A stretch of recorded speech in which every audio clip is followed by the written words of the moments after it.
दोस्तों, मैं अनिल जोधपुर से आज आपको कहानी सुनाऊंगा। अस्पताल का वो डरावना भूत। एक छोटे शहर में स्थित एक अस्पताल में भूतों की कहानी बहुत ज़्यादा प्रचलित थी। कहा जाता था कि रात के समय अस्पताल के कुछ कमरों में भूत घूमता रहता था। वो कई लोगों को देखा गया था। यहाँ नर्सेस और चिकित्सकों ने भूतों के दिखाए जाने की कई बार रिपोर्ट भी की थी। एक रात एक नर्स रात की ड्यूटी के दौरान अकेली थी।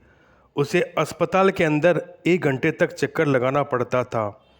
उसे एक कमरे से आवाज़ सुनाई दी। वह उस कमरे में जाकर देखने के लिए दौड़ी गई। जब उसने कमरे का दरवाज़ा खोला तो उसने देखा वहाँ कोई नहीं था। थोड़ी देर बाद उसे फिर से एक आवाज़ सुनाई दी। वह यह सब बार बार होने लगा।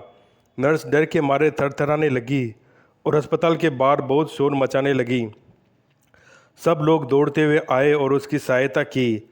वह नर्स अपनी घटना सब लोगों को सुनाती है और कहीं ना कहीं उस अस्पताल में आत्मा के होने की अनुभूति हुई। यह अस्पताल और उसके कमरे अब भूतों के लिए डर का स्थान बन गए। डरावनी आवाज़। एक बच्चे को रात को नींद नहीं आ रही थी।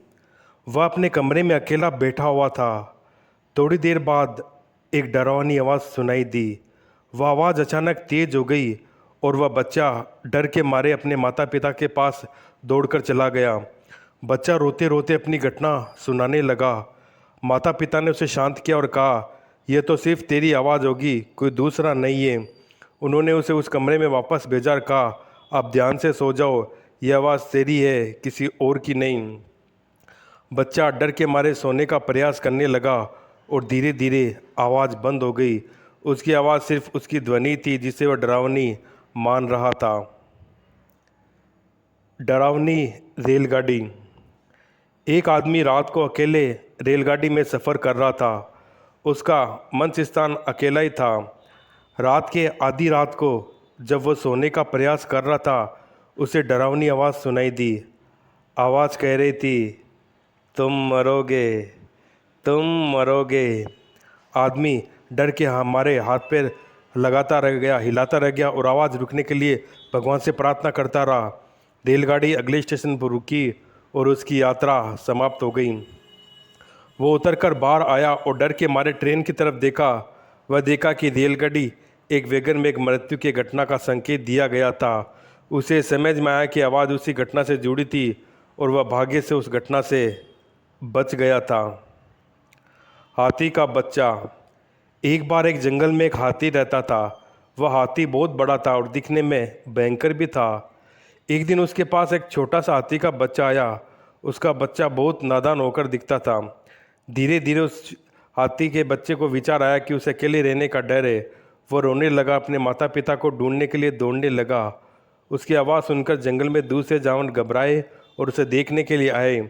जब उन्होंने छोटे हाथी को देखा, वे भी बहुत डर गए। लोग कहने लगी, उस जंगल में भूत रहते हैं, अब उन्हें भूत समझकर डरा रहा है।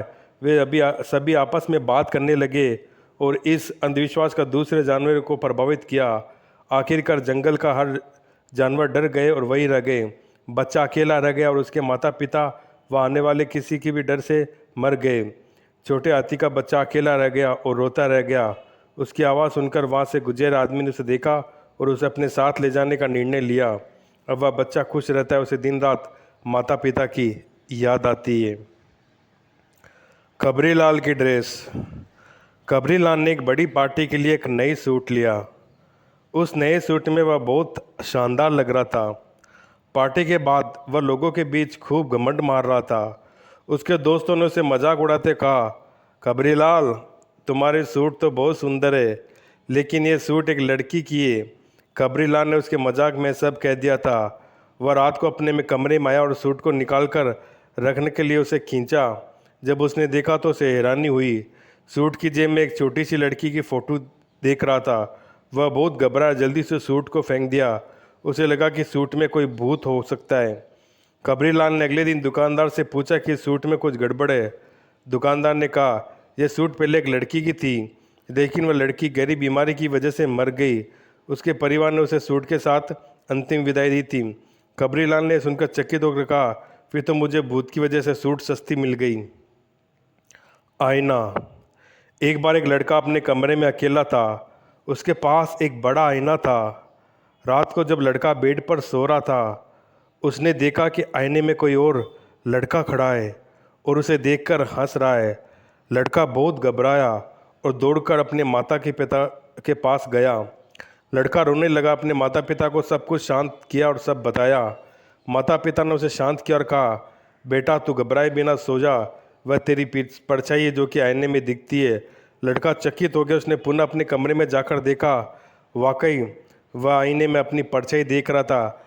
लड़का धीरे धीरे हंसने लगा और समझ गया कि उसकी परछाई उसका दोस्त है जो कि हमेशा उसके साथ रहता है।